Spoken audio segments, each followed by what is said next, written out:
Key number one is actually not on the offensive side of the ball. It's something we've been saying for weeks, which is defensively, this team has to stop the run. Yes, AJ, we have to stop the run in Najee Harris. We have to make the Pittsburgh Steelers one-dimensional.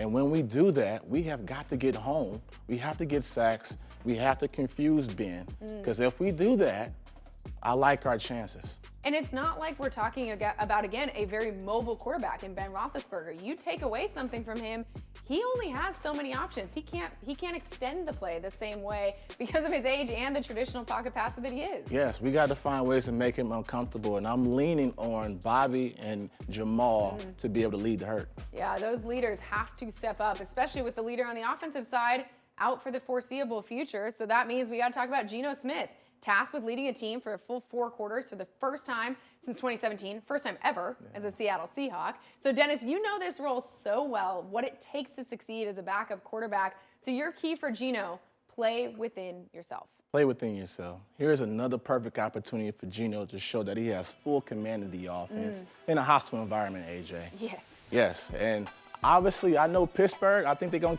to up their blitz package, but Geno has to be ready for that. Yeah. He has to be able to continue to show his poise and play within the offense. And most importantly, he has to protect the football. Yeah, and when you say play within himself, what are the details that he needed to work on this week to make sure that he does that? Fine-tuning on the little things, having full command of the offense in the huddle, Yep. Letting everybody know that you have full command of the offense.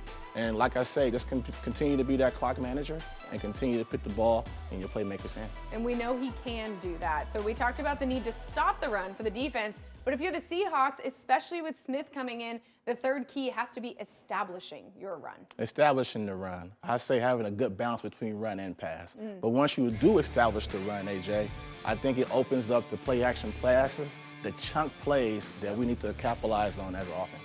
And it has to give Geno Smith more confidence, right? Like that he doesn't have to do it all himself because the run game is going. The run game has to flourish for sure in order for things to really gel for Geno.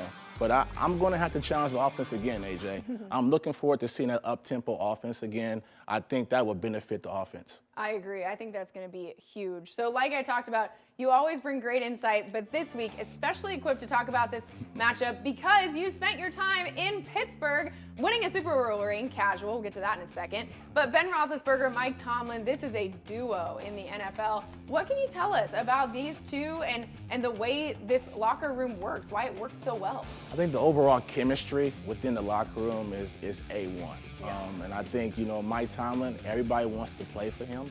He's a true player's coach.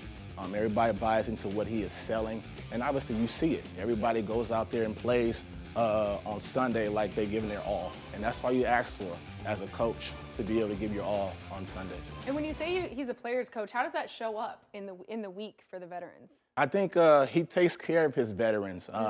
They seem to be a seasoned defense, and sometimes he takes care of his players during the week so they're fresh on Sundays. But they take good care of their body, and obviously it's all about a mental game too. Yeah,